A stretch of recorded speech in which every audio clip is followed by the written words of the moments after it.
Assalamualaikum warahmatullahi wabarakatuh. Perkenalkan, nama saya Titin Mansuruddin. Saya dari Sekolah Tinggi Ilmu Tarbiyah Al-Fattah, Siman Sekaran Lamongan, Prodi Pendidikan Agama Islam semester 5B. Yang saya hormati Bapak Nurdi, SAG, MPD, selaku dosen pengampu mata kuliah Sejarah Pendidikan Islam dan seluruh sivitas Sekolah Tinggi Ilmu Tarbiyah Al-Fattah yang sangat saya banggakan. Oke, langsung saja.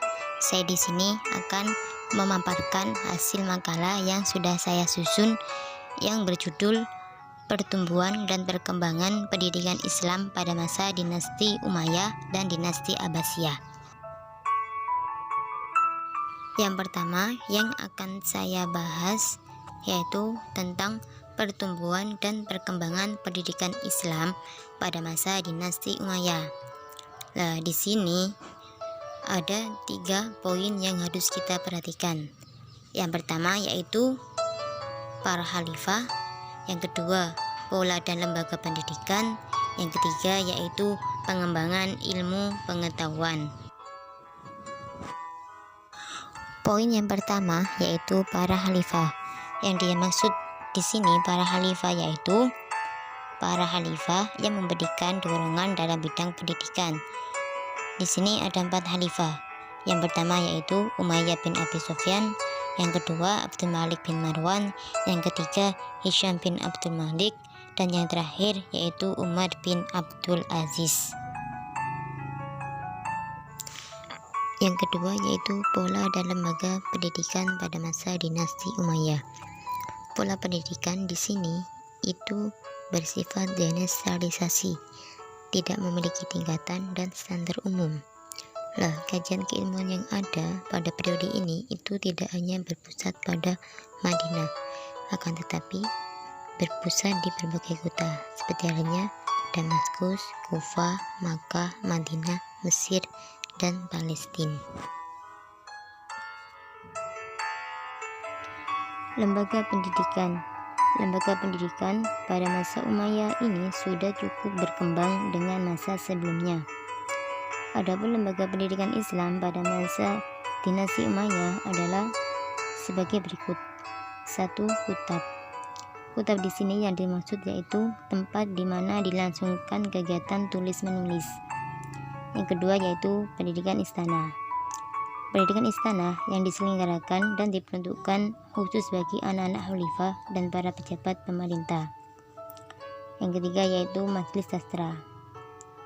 Majelis sastra merupakan balai pertemuan yang disiapkan oleh khalifah dan hanya diperuntukkan bagi sastrawan dan ulama terkemuka. Yang keempat yaitu masjid. Semenjak berdirinya pada masa Nabi Muhammad, masjid ini telah menjadi pusat kegiatan dan informasi berbagai masalah kaum muslimin, baik yang menyangkut pendidikan maupun sosial ekonomi. Yang kelima yaitu perpustakaan. Perpustakaan ini didirikan oleh Al-Hakam bin Nasir yang berada di Cordoba. Yang keenam yaitu baristan atau rumah sakit. Rumah sakit ini di samping berfungsi untuk mengobati dan merawat orang sakit, juga berfungsi sebagai mempelajari ilmu kedokteran. Poin yang ketiga yaitu pengembangan ilmu pengetahuan pada masa Dinasti Umayyah. Pada masa Dinasti Umayyah, ilmu pengetahuan juga berkembang. Di antara ilmu pengetahuan yang berkembang pada masa itu adalah 1. Ilmu agama seperti Al-Quran, hadis, dan fikih. 2. Ilmu sejarah dan geografi. 3. Ilmu pengetahuan bahasa. 4. Ilmu filsafat. 5. Seni sastra Arab. Yang terakhir yaitu seni kaligrafi dan seni arsitektur. Demikianlah berbagai perkembangan pendidikan dan ilmu pengetahuan yang terjadi pada masa Dinasti Umayyah. Namun, kekuasaan Bani Umayyah mengalami kehancuran pada masa kepemimpinan Khalifah Walid bin Yazid.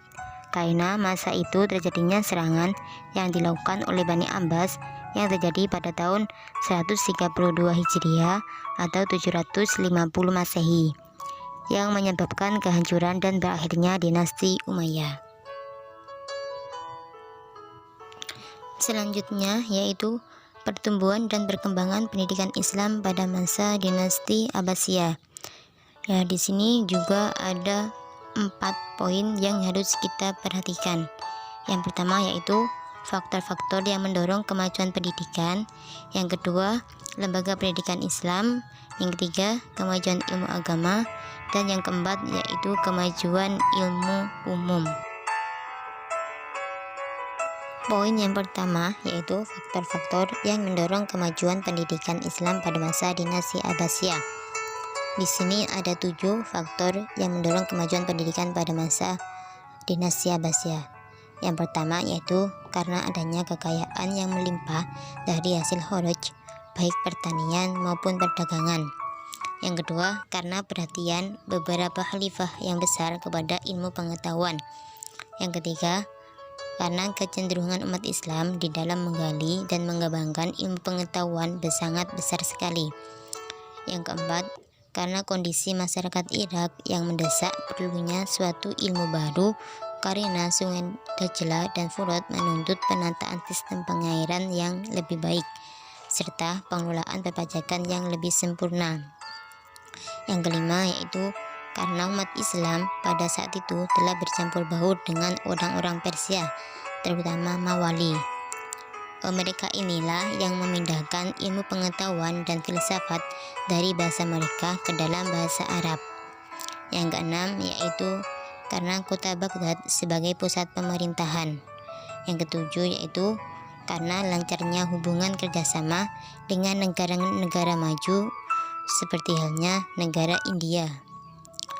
Dari ketujuh faktor di atas, nampaknya yang pertama, kedua, dan ketiga merupakan faktor yang paling menentukan, sedangkan faktor-faktor yang lainnya hanya merupakan penunjang saja.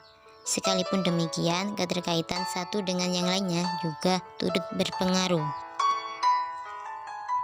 Poin yang kedua yaitu lembaga pendidikan Islam pada masa dinasti Abbasiyah. Lembaga pendidikan Islam pada masa dinasti Abbasiyah biasanya dikenal dengan 2 tingkatan. Yang pertama yaitu lembaga pendidikan tingkat terendah atau biasanya juga disebut dengan maktab. Maksudnya yaitu tempat anak-anak mengenal dasar-dasar bacaan, menghitung, dan menulis, serta anak-anak remaja yang ingin belajar dasar-dasar ilmu agama. Yang kedua yaitu lembaga pendidikan tingkat pedalaman. Maksudnya yaitu para pelajar yang ingin memperdalam ilmunya itu pergi ke luar daerah atau masjid ke masjid, bahkan ada yang ke rumah para guru-gurunya. Poin yang ketiga yaitu kemajuan ilmu agama pada masa dinasti Abbasiyah. Yang pertama yaitu ilmu dan metode tafsir. Yang kedua, ilmu hadis. Yang ketiga, ilmu fikih. Yang keempat, ilmu lugha. Yang kelima, ilmu tasawuf. Yang keenam, ilmu tarikh. Dan yang ketujuh, ilmu nahwu. Poin yang keempat yaitu kemajuan ilmu umum pada masa dinasti Abbasiyah. Yang pertama yaitu ilmu filsafat. Yang kedua yaitu ilmu falak. Yang ketiga ilmu kedokteran. Yang keempat ilmu matematika. Yang kelima ilmu kimia. Yang keenam ilmu fisika. Yang ketujuh ilmu sejarah dan ilmu geografi. Mungkin itu saja yang bisa saya sampaikan. Kurang lebihnya mohon maaf yang sebesar-besarnya.